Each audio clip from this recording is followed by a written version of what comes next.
ህወሓት የድሮን ጥቃት ተፈጸመበት። ሰላም ጤና ይስጥልን ውድ የዩቲዩባችን ተከታታዮች፣ ለዩቲዩባችን አዲስ ከሆናችሁ ሰብስክራይብ በማድረግ እንደዚህ አይነት አዳዲስና ትኩስ መረጃዎች ቶሎ እንዲደርሳችሁ የደውል ምልክቷን ተጫኑ። መልካም ቆይታ። የማንንም እርዳታ ሳንፈልግ መክተን አጥቅተን ጠላትን የማጥፋት ብቃት ላይ እንገኛለን ሲሉ ኮሎኔል ደመቀ ዘውዱ ተናገሩ። ህወሓት የተቀበሩ ከባባድ መሳሪያዎችን እያወጣ ወደ አፋርና ራያ እያስጠጋ መሆኑን የስምረት ፓርቲ ምክር ቤት አባል የሆኑት አቶ ጠመረ ረገዶም ገልጸዋል።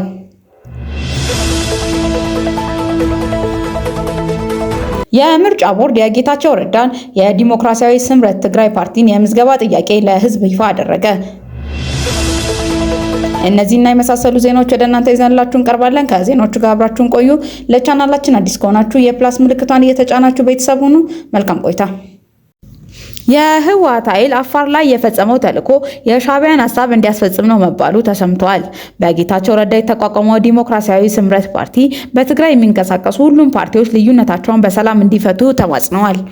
ነገር ግን ክልሉን እንደ ግል ንብረቱ የሚያየው ህወሓት ወታደራዊ አዛዦችን በመጠቀም እኔ ያልኩት ይሁን በሚል የክልሉን ሀብት እየዘረፈ ደግሞም የሻዕቢያን ተልዕኮ በማስፈጸም ጦርነት አውጇል ሲል የጠቀሰው ጌታቸው ረዳ ዲሞክራሲያዊ ፓርቲ ጥምረት ጥቅምት 23 የሃይማኖት አባቶችን የሀገር ሽማግሌዎችን ተማጽኖ ወደ ጎን በማለት በአፋር ክልል ውስጥ ነፃ መሬት በሚባሉ ታጣቂዎች ላይ ተኩስ መክፈቱን ተሰምቷል።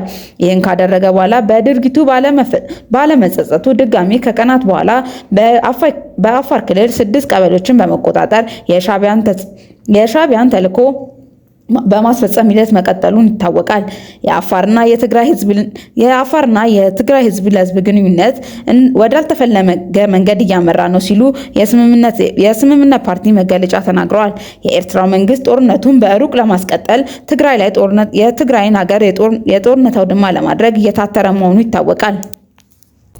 የትግራይ ክልል ጊዜያዊ አስተዳደር በበኩሉ በአፋር ክልል የቀረበውን ክስ መሰረተ ቢስ መሆኑን እየገለጸ አንዱን ክልል በመደገፍ ሌላውን ክልል የጦር ሜዳ ለማድረግ የምትሰሩ አካላት ከድርጊታችሁ ተቆጠቡ ሲሉ አውግዟል። ህወሓት የአፋር ክልልን አልፈው ጥቃትን በማድረሳቸውን ተከትሎ የዓለም አቀፍ ሚዲያዎች ከ5 ዓመታት በፊት የነበረውን የትግራይ ጦርነት ድጋሚ ሊቀሰቀስ ነው ሲሉ ፊት ለፊት ገጻቸው ላይ ይዘው ብቅ ብለዋል።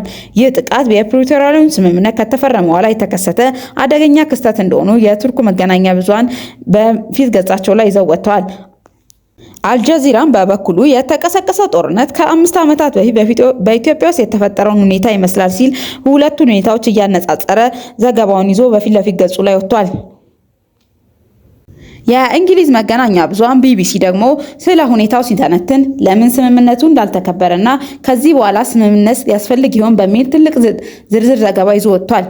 የትግራይ ጦርነት የቋጨው ይህ የፕሪቶሪያሉ ስምምነት ግጭት ለማስቆም የተጣለበትን ያህል ተስፋ አሟልቷል ለሚለው ጥያቄ እንዳለበት ትልቅ መረጃ ይዞ ወጥቷል።